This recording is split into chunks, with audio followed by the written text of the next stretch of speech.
welcome back to Good Day State Line. Spring is kind of in the air, right? We might get another snowstorm, but like we are all thinking of spring. And tonight, Matt is here from Carz R Us because we're going to talk about how to get our cars ready for spring because now's the time to think about it. Yeah, and last week we had 50, so Yeah, you know nice. we got to hope for more of that. So, well, and honestly, it's the prep of what's coming, right? Yeah. That's what I look at. So, what happens when it gets warmer? We unroll the windows. So when we unroll windows, what happens?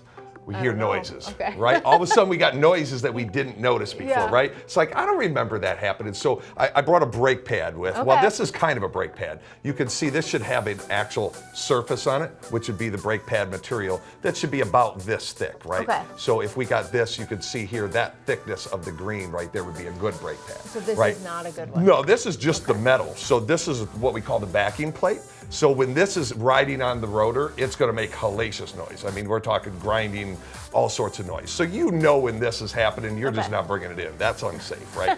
Typically, brakes don't go from good to that, right? Yeah. That takes a little time. But when you unroll the windows, all of a sudden you hear these noises, squeaks, stuff like that. You want to get those addressed because we had somebody, good friend of mine just a couple months ago, he heard a noise and then it went away and he's like, that did not sound right. He had the car towed in and luckily he did. The wheel bearing was ready to let go. And when a wheel bearing lets go, the wheel actually separates from the vehicle. So your car's here and the wheel comes off. That's actually what holds the vehicle, the wheel to the car. So if he hadn't towed it in, it was not going to hold driving it to the shop. So he made a very good decision.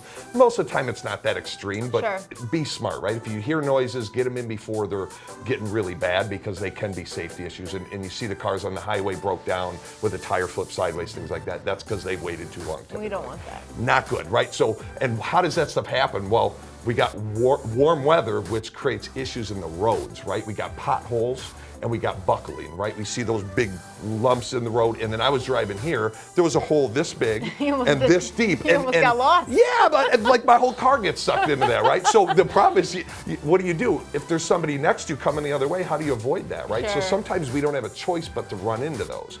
So what does that cause? Well, how do we minimize the issues with those? Because we can't always avoid them. So I brought a sample display here. Okay, this looks like a piece of a sewing machine. It looks a little crazy, but if you think about it, these are shocks, okay? Okay. So what does a shock do for your vehicle? You either have shock, struts, or both, okay? What that does is keeps the vehicle on the ground. It keeps it from jumping up, and it affects all sorts of other components. So here is a bad shock.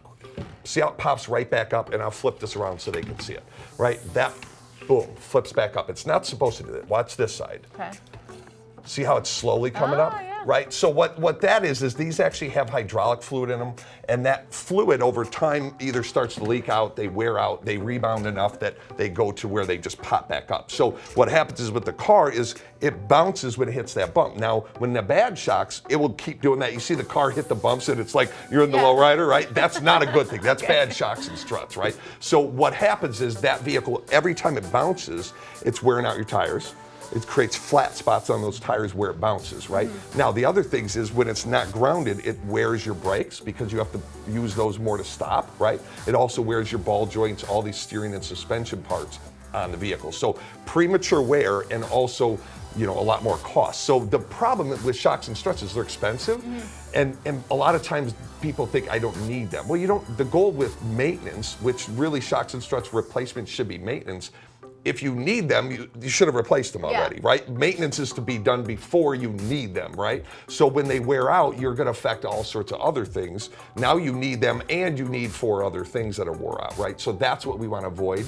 And then when you got good shocks and struts, it's like when you buy that new car, you hit those bumps and it doesn't feel so bad, right?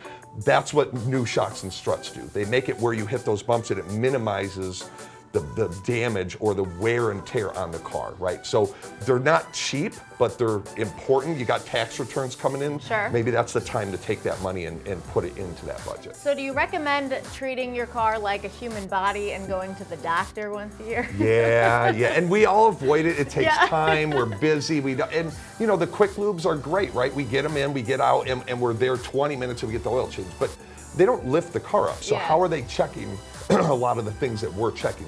They're just not, right? So when you bring it into a shop, we're going to lift that car up. We're going to check everything. We actually road test every vehicle that comes in, and then we do a digital inspection. So we send you pictures, videos, pricing right in the inspection, so you see exactly what you need. And then stuff like shocks and struts, we're going to recommend those based on age, mileage. You know, typically 7 years or so, because you got to figure those shocks, whether you're driving or not, are wearing, right? Because the weight of the car is never not on the shocks, right? You can't lift that off of the car. So if you only put 40,000 miles in 7, 8 years, they're still wearing out, right? So we have an age-based and a mileage-based recommendation Just for like those. a doctor. All right, where can we find you? Because I'm sure everyone wants to come see you now. Absolutely. We're up in on 173 in McChesney Park in southwest corner of that intersection. You can check out our website.